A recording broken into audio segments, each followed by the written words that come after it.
जीना से, जो एक एलीट स्कूल की बेहद होशियार और मेहनती छात्रा है। पढ़ाई में अव्वल होने के बावजूद उसकी जिंदगी आसान नहीं है, क्योंकि स्कूल में उसे अक्सर क्यून से झेलना पड़ता है। क्यून वही लड़का है जो कभी उसका सबसे अच्छा दोस्त हुआ करता था, लेकिन अब दोनों एक दूसरे को बिल्कुल पसंद नहीं करते। बारिश के दिन क्यून जानबूझकर उसे अनदेखा कर देता है और छाता तक नहीं देता। जीना भीगती हुई पेड़ के नीचे खड़ी होकर उसे कोसती रहती है। स्कूल की पीटी क्लास में क्यून पॉपुलर लड़की सेओ जून को इम्प्रेस करने की कोशिश करता है। सबकी नजरों के सामने वह जबरदस्त छलांग लगाने की कोशिश करता है, लेकिन फिसलकर गिर जाता है और पूरा मैदान ठहाकों से गूंज उठता है। अपनी बेइज्जती से टूट चुका क्यून क्लास से भाग जाता है और सीधे कब्रिस्तान पहुंचता है, जहां वह अपने बचपन के उस दोस्त की कब्र पर जाता है जिसकी मौत आज भी उसे परेशान करती है। वहीं उसकी मुलाकात होती है एक रहस्यमय बाइक सवार जियोंजू से। अगले दिन जियोंजू नए स्टूडेंट के रूप में स्कूल में एंट्री करता है। उसकी लुक और बाइक देखकर सारी लड़कियां दीवानी हो जाती हैं। जीना की सहेलियां भी खुश होती हैं, लेकिन क्यून उसे देखते ही पहचान लेता है। जियोंजू कभी उसका सबसे करीबी दोस्त था, लेकिन किसी दर्दनाक हादसे के बाद दोनों अलग हो गए थे। उनकी बातचीत से साफ पता चलता है कि उनके बीच कुछ बहुत बुरा हुआ था। धीरे धीरे स्कूल में अफवाह फैल जाती है कि जियोंजू कोई माफिया है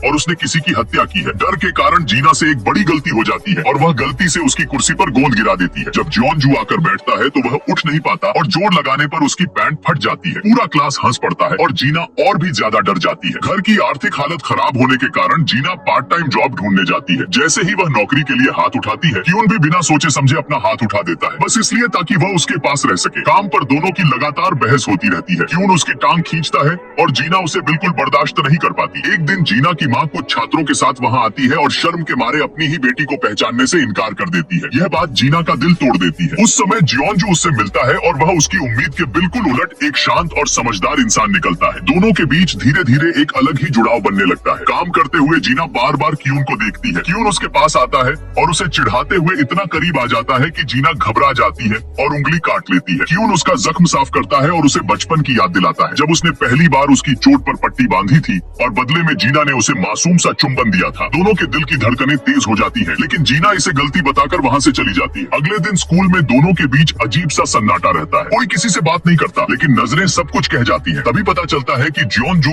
एक छोटे से बार में काम करता है। वहाँ क्यून और जियोंजू आमने सामने आ जाते हैं और झगड़ा इतना बढ़ जाता है कि जियोंजू उसे बेरहमी से पीट देता है। वह क्यून को अपने दोस्त की मौत का जिम्मेदार मानता है, जो समुद्र में डूब गया था। इसी बीच क्यून को स्कूल में एक सुसाइड नोट मिलता है, जिस पर जीना का नाम लिखा होता है। वह घबरा जाता है और उसे लगातार फोन करता है। जवाब न मिलने पर वह उसके घर दौड़ता है और पता चलता है कि जीना छत पर है। क्यून पूरी ताकत से उसे पकड़ लेता है और उसे गिरने से बचा लेता है। बाद में पता चलता है कि वह चिट्ठी किसी और लड़की की थी, लेकिन जीना क्यून के प्यार को महसूस कर लेती है। आखिर में जब सब चिट्ठी की सच्चाई जानने की कोशिश कर रहे होते हैं, तभी स्कूल में हंगामा मच जाता है। सबको लगता है कि किसी ने आत्महत्या कर ली है, लेकिन असल में जियोंजू गुस्से में प्रिंसिपल की कार पर गमला फेंक देता है। यह सब सेओ जून देख लेती है।